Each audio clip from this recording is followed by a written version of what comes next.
Hey guys, Dr. Brigance here again. I just wanted to walk you through the second part of Module 4. This is broken into 2 weeks, and you should be getting ready to submit your Google form, and that's in the first week. And now there's another video about that, but I'd like to talk to you about your entire Google Drive assignment. So come back to Module 4. Please make sure you review this video and come down to the Google Drive assignment here. That'll pop this up and you'll see the directions. The first part you're going to be creating is a Google document, and hopefully you'll go into your Drive and you'll create new, and then you'll create Google Doc, and you'll be putting that information there. You can either go to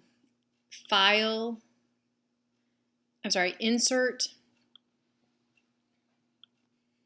or not.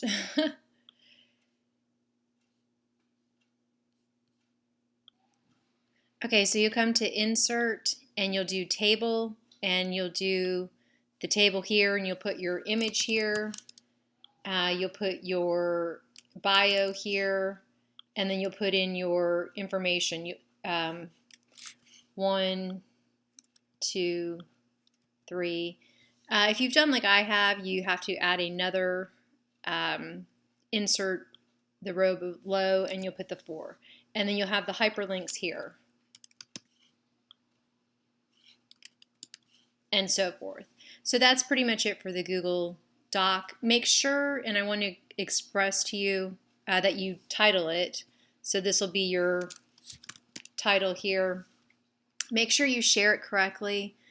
When you go in here and you have all your other items finished, you'll go here and you want the people to be able to view it. So you'll get a shareable link, and they can only view it, and then you'll copy that link, and then you're done. And whatever link that is, you will actually put it here, and this is what you will be submitting to the Dropbox.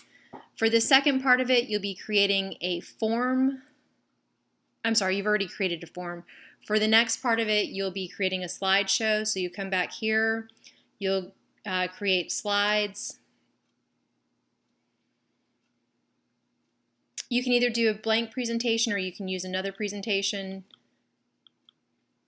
This will be called Digital Citizenship. And then you'll add extra slides, and you just kind of play around with it. You can change the way it looks,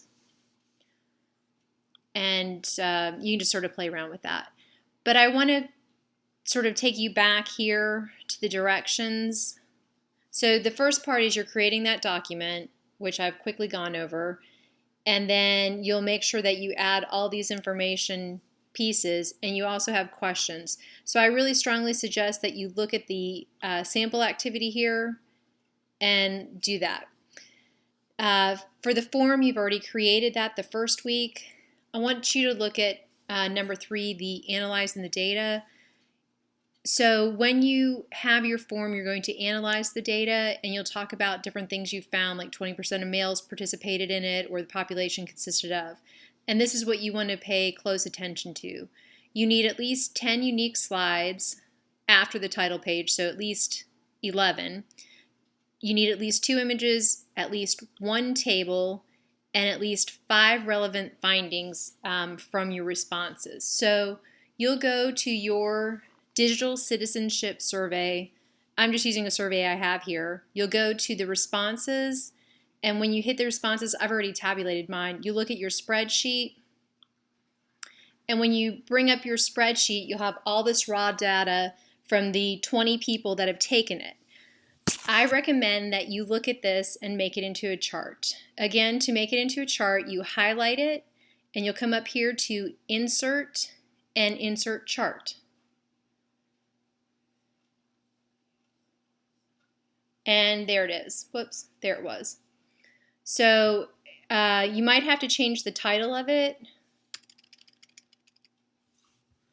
So have you decided not to purchase a textbook because of the cost? 30% said no, 70% said yes.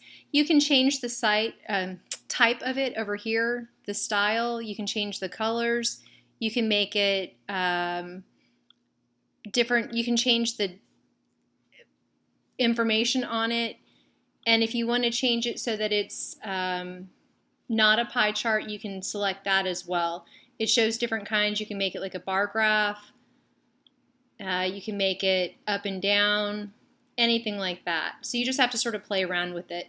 This would be something then that you could add to your Google slide. So I just wanted to show you how to do that. I hope that helps, and I look forward to seeing your total project. Again, with this, just like with anything else, you'll go to share. You just want to make sure they can view it, and you'll copy that link. And then you'll post that back to this over here. Whoops. Okay, so I put it accidentally in both, but this would be number 3, which is the chart or whatever. Take a look again and make sure you've got the right information so that yours doesn't look quite like mine, but there you have it. Again, pull off the example and take a look at that. Also, if you take a look at the example, you can copy this and you do not have to make your own. So you can come here to the sample assignment and you can go File, Make a Copy, and then you can title it your ED305 Google Drive, and you can save that, and that way you'd have another one. Thank you.